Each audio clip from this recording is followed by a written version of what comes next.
ଆସନ୍ତୁ ପଢ଼ିବା ଆର୍ଟିକଲଟେ ଧର୍ମୀୟ ନେତା। ଧର୍ମୀୟ ନେତା ଚାଲନ୍ତୁ ପଢ଼ିବା ବୁଝିବା।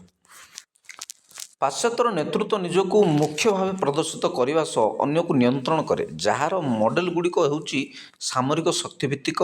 ଏହା କାର୍ଯ୍ୟପନ୍ଥା ଚିହ୍ନଟ କରି ଲକ୍ଷ୍ୟ ହାସଲ କରିବା ଉପରେ ଗୁରୁତ୍ୱ ଦେଇଥାଏ।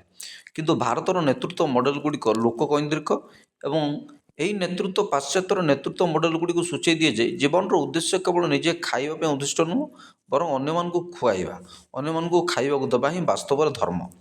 ଯିଏ ନିଜ ଖାଇବା କଥା କମ୍ ଚିନ୍ତା କରି ଅନ୍ୟମାନଙ୍କୁ ଖୁଆଇଥାନ୍ତି, ସେ ପ୍ରକୃତରେ ଜଣେ ଧର୍ମୀୟ ନେତା ଅଟନ୍ତି। ନିଜେ ଖାଇ ଅନ୍ୟକୁ ଖୁଆଇବା କ୍ଷମତା ସମସ୍ତଙ୍କର ଅଛି। ପ୍ରଥମେ ଯେଉଁମାନେ ଖାଇବାକୁ ଦିଅନ୍ତି ସେମାନେ ଯଜମାନ ପଦବାଚ୍ୟ। ଯେଉଁମାନେ ଅନ୍ୟକୁ ଖାଇବାକୁ ଦେବା ସହ ତା ବଦଳରେ କିଛି ଦିଅନ୍ତି, ସେମାନେ ଦେବତା ଭାବେ ଗଣାଯାଆନ୍ତି। କ୍ଷୁଧା, ଭୟ, ସଂକୁଚିତ ତଥା ଅସ୍ୱଚ୍ଛ ମନ ଶ୍ରେଷ୍ଠତା ଏବଂ ତୁଚ୍ଛତା ବିଷୟରେ ଧାରଣା ଜନ୍ମାଏ। ଅସ୍ୱଚ୍ଛ ବା ଅସ୍ଥିର ମନ ହେଉଛି ଅହଙ୍କାର ଯୋଗ। ଏଭଳି ମନର ଅସ୍ଥିରତାକୁ ଦୂର କରିବାରେ ସାହାଯ୍ୟ କରିଥାଏ, ଦେବତ୍ୱ ସହ ଯୋଡ଼ିବାରେ ସହାୟକ ହୋଇଥାଏ। ସ୍ୱଚ୍ଛ ତଥା ଅବିଚଳିତ ମନ ହେଉଛି ଆତ୍ମା। ତେଣୁ ସେଭଳି ମନ ଯାହାର ରହିଥାଏ, ସେ ତା ଆଖପାଖରେ ଲୋକଙ୍କ ଭୋକ କଥା ବୁଝେ, ଅସୁରକ୍ଷିତ ପରିବେଶକୁ ସୁଧାରିବା ଲାଗି ଗୁରୁତ୍ୱ ମଧ୍ୟ ଦେଇଥାଏ। ଏଣୁ ଧର୍ମୀୟ ନେତାମାନେ ଯୋଗର ପଥକୁ ଆପଣେଇଥାନ୍ତି ଏବଂ ଏହାକୁ ଜୀବନରେ ଗୁରୁତ୍ୱ ଦିଅନ୍ତି। ଅନ୍ୟକୁ କିଛି ଦେବା କିମ୍ବା ବିନିମୟ ଭାବନା ଆଣିବାରେ ଯୋଗ ଆମକୁ ସକ୍ଷମ କରାଏ। ଏହା କ୍ଷୁଧା ଉପରେ ଅଙ୍କୁଶ ଲଗାଇବା ସହ ଅନ୍ୟ ଲୋକଙ୍କୁ କ୍ଷୁଧା ଉପରେ ଧ୍ୟାନ ଦେବାକୁ ବ୍ୟକ୍ତିକୁ ପ୍ରେରିତ କରେ। ଆମେ ଯୋଗ ବିନା ଯଜ୍ଞ କଲେ ଅନ୍ୟମାନଙ୍କ ପ୍ରତି ସହାନୁଭୂତି ପ୍ରଦର୍ଶନ କରିପାରିବା ନାହିଁ। ଜଣେ ଯଜମାନ ହେବା ପାଇଁ ସହାନୁଭୂତି ଜରୁରୀ, ଯାହା ଅନ୍ୟମାନଙ୍କୁ ଖାଇବାକୁ ଦେବା ଲାଗି ସକ୍ଷମ କରିବ। ଯଜମାନମାନେ ରାବଣକୁ ଖଳନାୟକ ଭାବେ ଦେଖନ୍ତି ନାହିଁ, ବରଂ ସେ ଭୟ, ଅନିଶ୍ଚିତ ଭାବନା ଓ ଅହଙ୍କାର ଦ୍ୱାରା ନିୟନ୍ତ୍ରିତ ବୋଲି ବିଚାର କରନ୍ତି। ଅନ୍ୟପଟେ ରାମଙ୍କର ଏପରି ଭୟ ନାହିଁ। ତାଙ୍କ ବିଚାର ସନ୍ତୁଳିତ ଏବଂ ସେ ଚିନ୍ତାମୁକ୍ତ। ସେ ଭୟ ପୀଡ଼ିତ ନୁହନ୍ତି କିମ୍ବା ହିରୋ ବୋଲି ନିଜକୁ ମନେ କରନ୍ତି ନାହିଁ। ସେ ସବୁବେଳେ ଆତ୍ମାନୁଭବରେ ବୁଡ଼ି ରହିଥାନ୍ତି। ସୁଖ ଓ ଶାନ୍ତି ସବୁବେଳେ ସ୍ଥାୟୀ ନୁହେଁ ଏବଂ ସବୁକିଛି ବଦଳିଯାଏ ଓ ସମୟକ୍ରମେ ଶେଷ ହୋଇଯାଏ ବୋଲି ଜଣେ ଯଜମାନ ଭଲ ଭାବେ ଜାଣନ୍ତି। ଏଭଳି ବିଚାର ରଖିଲେ ଅନେକ ବିଷୟକୁ କିଞ୍ଚିତ୍ ସୁଖ କରିପାରିବା। ଉଗ୍ର ଆଚରଣ କମ୍ କଲେ ଅଧିକ ଆନନ୍ଦ ପାଇପାରିବା। ମଣିଷ ମରଣଶୀଳ, ଏହା ଜାଣିବା ହେଉଛି ଜୀବନର ମୂଳ କଥା।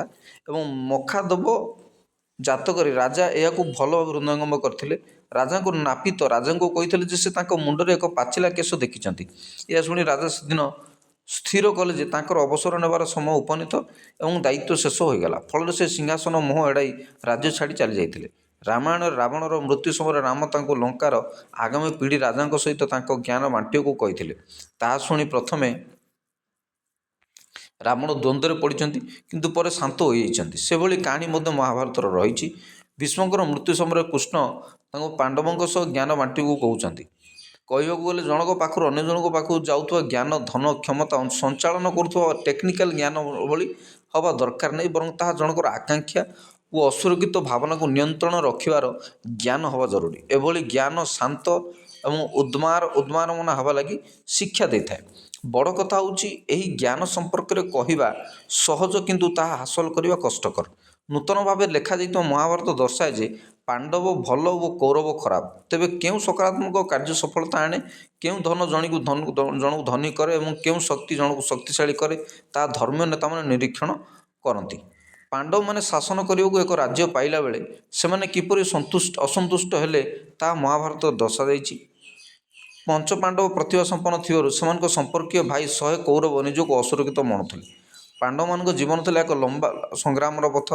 କୌରବ ଓ ପାଣ୍ଡବଙ୍କ ମଧ୍ୟରେ ଶାନ୍ତି ସ୍ଥାପନ ପାଇଁ ସେମାନଙ୍କ ମଧ୍ୟରେ ପୈତୃକ ଜମି ବଣ୍ଟାଯାଇ ପାଣ୍ଡବଙ୍କୁ ଏକ ଜଙ୍ଗଲ ଦିଆଗଲା ଏବଂ ସେଠାରେ ସେମାନେ ଏକ ଆକର୍ଷଣୀୟ ସହର ନିର୍ମାଣ କରିଥିଲେ। ନୂତନ ରାଜ୍ୟକୁ ସୁରକ୍ଷିତ ରଖିବା ବଦଳରେ ପାଣ୍ଡବମାନେ ଅହଙ୍କାରୀ କୌରବଙ୍କ ସହ ଜୁଆ ଖେଳରେ ମାତିଲେ ଏବଂ ପ୍ରତାରିତ ହୋଇ ସେ ରାଜ୍ୟ ହରାଇଲେ। ଫଳରେ ପାଣ୍ଡବଙ୍କୁ 13 ବର୍ଷ ଧରି ଜଙ୍ଗଲରେ ରହିବାକୁ ପଡ଼ିଲା। ସେମାନଙ୍କ ପ୍ରତି ଘଟିଥିବା ଅନ୍ୟାୟ କଥା ଚିନ୍ତା କରି ସେଠାରେ କ୍ରୋଧିତ ହୋଇପଡ଼ିଥିଲେ। ହେଲେ ଜଙ୍ଗଲରେ ରହି ସେଠାକାର ପରିବେଶକୁ ଶିକ୍ଷା କରିବା ଲାଗି କୃଷ୍ଣ ସେମାନଙ୍କୁ କହିଥିଲେ। ଜଙ୍ଗଲ ଜୀବମାନେ ପାଣ୍ଡବଙ୍କୁ ନିଜର କରିନେଇଥିଲେ ଏବଂ ମନେ ପକାଇ ଦେଇଥିଲେ ଯେ ପ୍ରକୃତି ଓ ରାଜ୍ୟ ବଞ୍ଚିବା ପାଇଁ ସୃଷ୍ଟି ହୋଇଥିବା ବେଳେ ଅପରପକ୍ଷେ ସାମାଜିକ ସ୍ତର ଏବଂ ସମ୍ପତ୍ତି ଅହଙ୍କାର ବଢ଼ାଇବା ଲାଗି ପରିକଳ୍ପନା କରାଯାଇଛି। ନିର୍ବାସନର ଶେଷ ବର୍ଷରେ ପାଣ୍ଡବଙ୍କୁ ସେବାକାରୀ ଭାବେ ଲୁଚି ରହିବାକୁ ପଡ଼ିଥିଲା। ରାଜାମାନେ ସେମାନଙ୍କୁ ନିର୍ଯାତନା ଦେଇଥିଲେ। ଧନୀ ଓ ଶକ୍ତିଶାଳୀମାନେ କିପରି ଅଧିକାରର ଅପବ୍ୟବହାର କରନ୍ତି ତାହା ସେମାନେ ଅନୁଭବ କରିବାକୁ ସକ୍ଷମ ହୋଇଥିଲେ।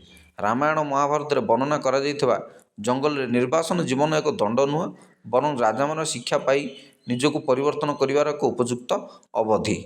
ପ୍ରକୃତିରେ କେହି ଅନ୍ୟମାନଙ୍କଠାରୁ ଶ୍ରେଷ୍ଠ କିମ୍ବା ନିକୃଷ୍ଟ ନୁହନ୍ତି ବୋଲି ଅନୁଭବ କରିବାରେ ଜଙ୍ଗଲ ନିର୍ବାସନ ଏକ ଉପଯୋଗୀ ସମୟ ଥିଲା। ରାଜାମାନେ କେବଳ ଜୀବ ଭାବେ କେତେକ ସ୍ଥିତିରେ ଶକ୍ତିଶାଳୀ ଆଉ କେତେକ କ୍ଷେତ୍ରରେ ଦୁର୍ବଳ ବୋଲି ସେମାନଙ୍କୁ ବୁଝିବାକୁ ପଡ଼ିବ। ପାଣ୍ଡବମାନେ ଅନୁଭବ କରିଥିଲେ ଯେ ସେମାନଙ୍କ ପାଖରେ ଧନ ଏବଂ ଶକ୍ତି ଥାଇ ସେମାନେ ଅହଙ୍କାରୀ ହୋଇଯାଇଥିଲେ। ରାଜ୍ୟକୁ ନେଇ ସେମାନଙ୍କ ଅସ୍ତିତ୍ୱ ଥିଲା, ସେମାନଙ୍କୁ ନେଇ ରାଜ୍ୟର ଅସ୍ତିତ୍ୱ ନଥିଲା ବୋଲି ସେମାନେ ଭୁଲିଗଲେ।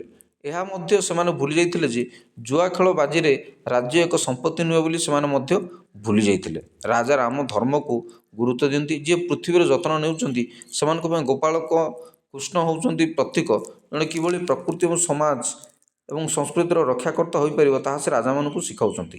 ରାଜଧର୍ମ କହିଲେ ରାଜ୍ୟ ଦଖଲ, ସାମ୍ରାଜ୍ୟ ବିସ୍ତାର କିମ୍ବା ଜୁଆ ଖେଳରେ ତାହା ହରାଇବାକୁ ବୁଝାଏ ନାହିଁ, ବରଂ ଲୋକଙ୍କୁ ଦେବତା ଭାବି ବ୍ୟବହାର କରିବା ପାଇଁ ଏହା ଉଦ୍ଦିଷ୍ଟ ଅଟେ। ତୁମର ଯାହା ଅଛି କିମ୍ବା ସେମାନେ ଯାହା ଚାହାନ୍ତି ତାହା ସେହି ଲୋକଙ୍କୁ ଦେଇଦିଅ ଏବଂ ସେମାନଙ୍କୁ ମଧ୍ୟ ସେହି ପଥ ଆପଣାଇବା ସକାଶେ ଉତ୍ସାହିତ କର।